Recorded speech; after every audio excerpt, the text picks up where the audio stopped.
السلام علیکم ورحمۃ اللہ۔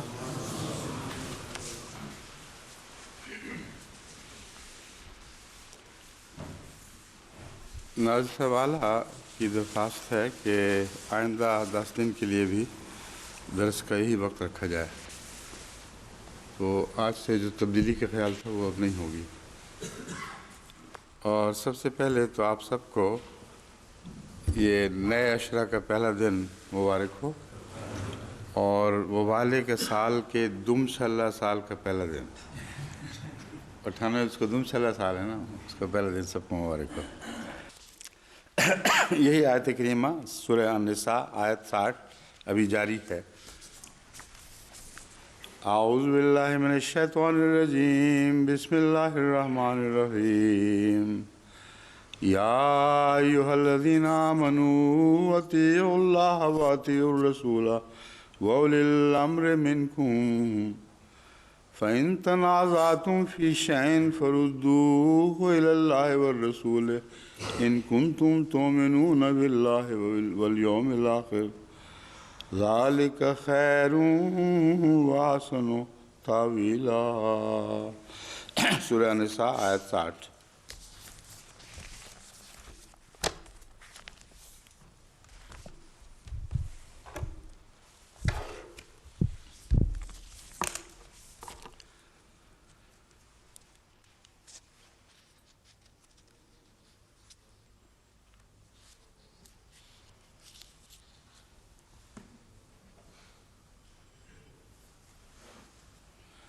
بحر محیط میں یہ شکریہ، بحر محیط میں وہی دلیل چل رہی تھی کہ علی اس آیت کی مراد ہو ہی نہیں سکتے۔ اس میں جو دو دلیلیں انہوں نے اٹھائی ہیں، ایک یہ کہ اولی الامر کی اطاعت کا حکم حضرت صلی اللہ علیہ وسلم کی زندگی میں بھی دیا گیا تھا، اور علی حضرت صلی اللہ علیہ وسلم کی زندگی میں امام نہ تھے۔ یہ بات جو ہے یہ شیعہ مانتے ہی نہیں، وہ کہتے ہیں امام تھے، مگر عقل کے لحاظ سے بہت عمدہ دلیل ہے، اس میں کوئی شک نہیں۔ بس ثابت ہوا کہ اس سے مراد امراء ہی ہیں، بشرطے کہ معصیت کا حکم نہ دیں۔ بہت عمدہ رائے ہے جو انہوں نے بیان فرمائی ہے۔ یہ سارے پھر حوالے شیعہ دوبارہ دیے ہوئے سارے یا نئے نئے حوالے ہیں؟ صرف ائمہ مراد ہیں، صرف ہم لوگ مراد ہیں؟ تفسیر صافی کا بھی اسی قسم کا حوالہ ہے۔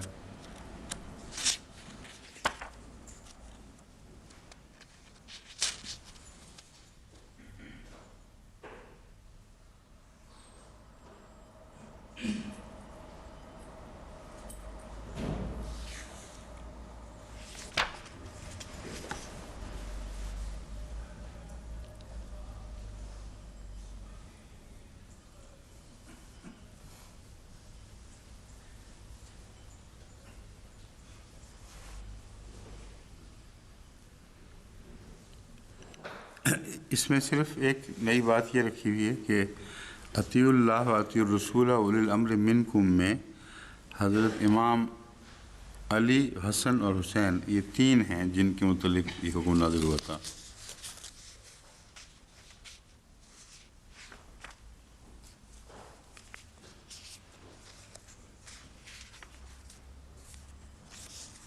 یہ ساری باتیں شیعوں کی پہلے گزر چکی ہیں، اس نئے درس میں ان کی تکرار کی ضرورت نہیں۔